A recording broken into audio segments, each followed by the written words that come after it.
Hey rugby fans, welcome back to my channel. Now my name is Ralph and welcome back to Rugby Fanatic. Now in today's video we're diving into the weekend action. We've got some jam-packed rugby this weekend.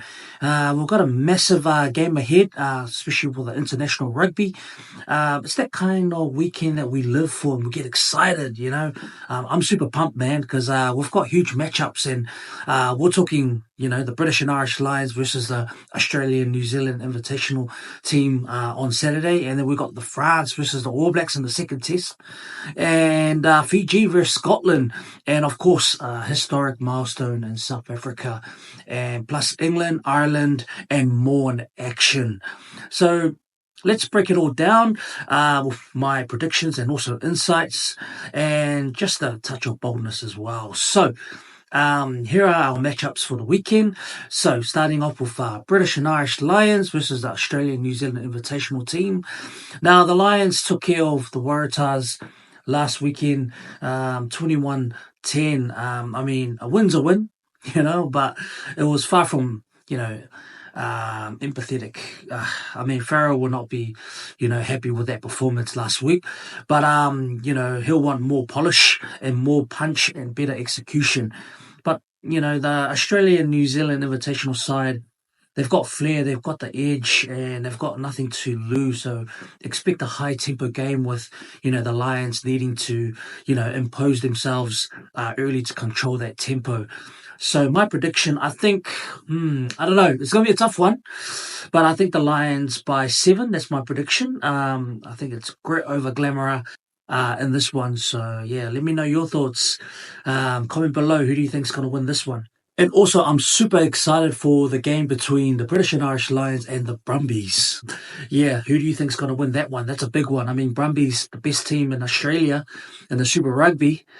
Yeah, so they're looking to put up a good performance. Moving on to the France versus the All Blacks. Now, this is the second test.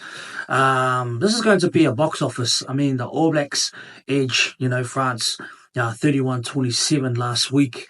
But now we're heading to Wellington and a fortress for the men in black. And there's a twist, you know, now Serie Reece is out injured, and also Scott Barrett, the captain, he's out for the remainder of the series. Wow. Just wow. Wow, he's out. Wow. Now, the reason why he's out is because he had a calf injury. Ardie Savea is officially going to captain the All Blacks in Wellington. And I am so excited that Ardie's our captain.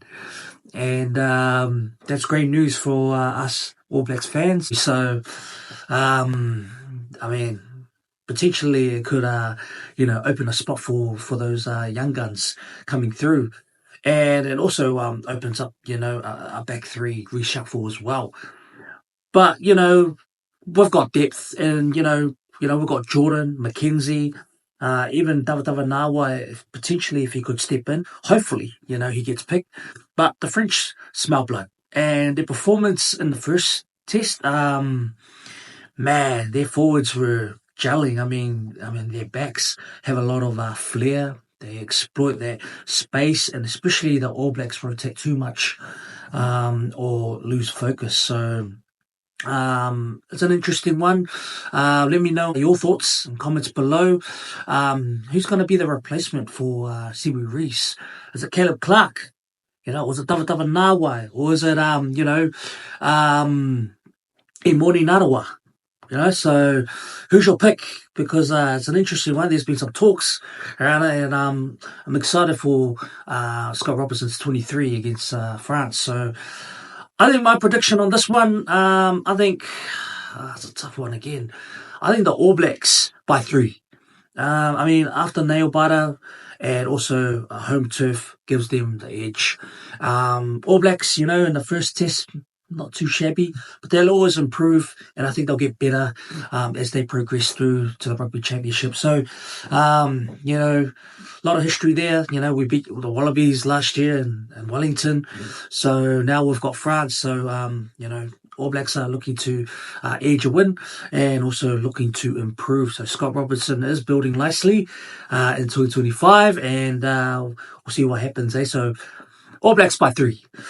And then we're moving on to Fiji versus Scotland.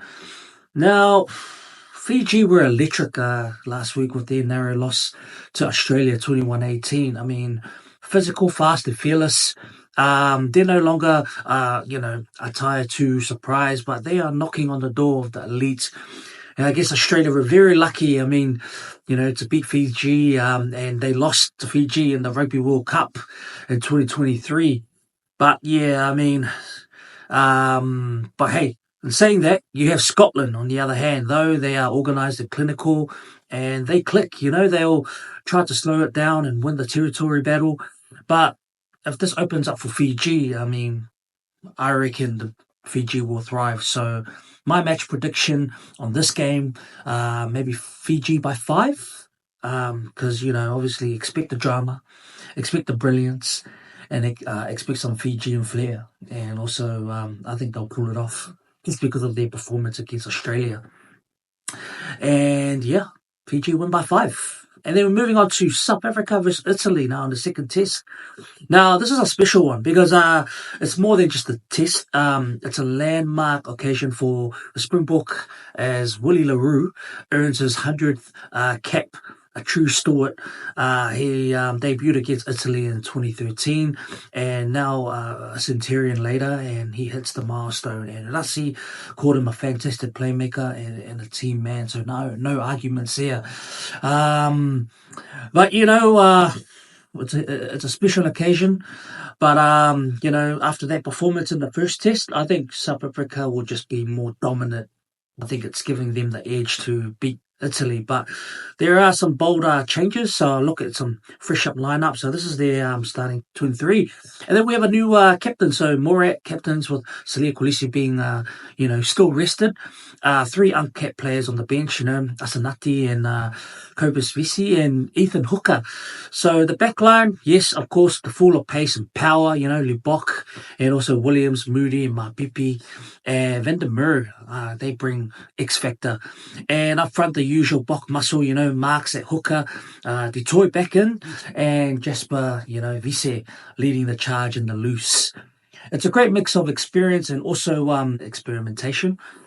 And with the home crowd behind them, they'll want to send a message. Italy, they showed a good fight, in that game. 42-24 loss last week, and they're not a pushover team anymore. I think they'll scrape through, but with the fight, they'll scrap it out at the breakdown, and they've got some real talent. I mean, they're building nicely, but Rassi will expect a more clinical, structured performance from his side this time. So my prediction is obviously I'm going with my favourites, South Africa by 15.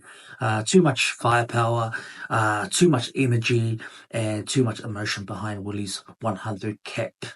So looking forward to that matchup. So comment below, who do you think is going to win this game? And the next one is England versus Argentina. Now, England were just too strong last week, dominating the set piece, composed in phase play, and ruthless in the red zone. Now, they're missing some of their key players as they're playing in the British and Irish Lions.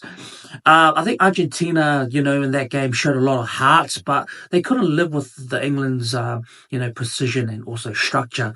So now the challenge for the visitors is adjusting to that physicality and finding ways to disrupt, England's rhythm. But England has the system and cohesion, and they'll definitely scrape through, and they are looking sharp. So my prediction for this game, England by 12. Not flashy, but efficient. Expect more of the same, set piece and control and the scoreboard pressure as well. So I've given England, I think they're going to win this game. Pure class. So yeah, let me know your thoughts on the comments below about this one. This is for you England fans. So yeah, I think England will win this game. Too strong. And then moving on to Wales versus Japan. Now this is an interesting game because Wales, I don't know, they're still searching for answers. I mean, and they're still searching for a win as well. I mean, 18 straight test losses. I mean, that hurts. I mean, last week Japan beat them 24-19 and exposed them a lot. I mean, soft discipline, missed tackles, and also lack of edge. But pride's on the line now. I mean, Japan will bring pace and chaos. But if Wales can stabilise the contact zone and stick to the basics, they have a shot at finally, breaking the streak. So my prediction for this one, interesting, Wales by 3. Not confident, just hopeful. I mean, they need this win more than Japan. And then we're moving on to Ireland versus Portugal. Now, Ireland made a short work of Georgia last week. I mean, clean, methodical, and also dominant across the board. I mean, they've got one of the most efficient systems in world rugby, and they are building nicely ahead of international games. So, I mean, they're missing some key players. But when we talk about Portugal, I mean, they're brave, committed, improving fast. But they're still not quite at that level needed to live with, Ireland's pace control for 80 minutes. So my prediction for this game, I think Ireland by 25. Expecting to build, lead. I think just with the rotate the bench and also they still keep that pressure high. So I went with Ireland for that one. There you have it, rugby fans. A weekend full of milestones, revenge plays, rising stars, power clashes from le Roux's 100th game and also Fiji chasing a victory. I mean, it's rugby at its best. So comment below, what's your thoughts? Who are you backing? Any upsets? What's your prediction? Thanks for tuning in. And don't forget to like and subscribe for more rugby content. Keep supporting your rugby teams. And keep the rugby spirit alive. And I want to show you guys a quote here. It's saying, keep your eyes on the ball and your heart in the game. And we will see you in the next video.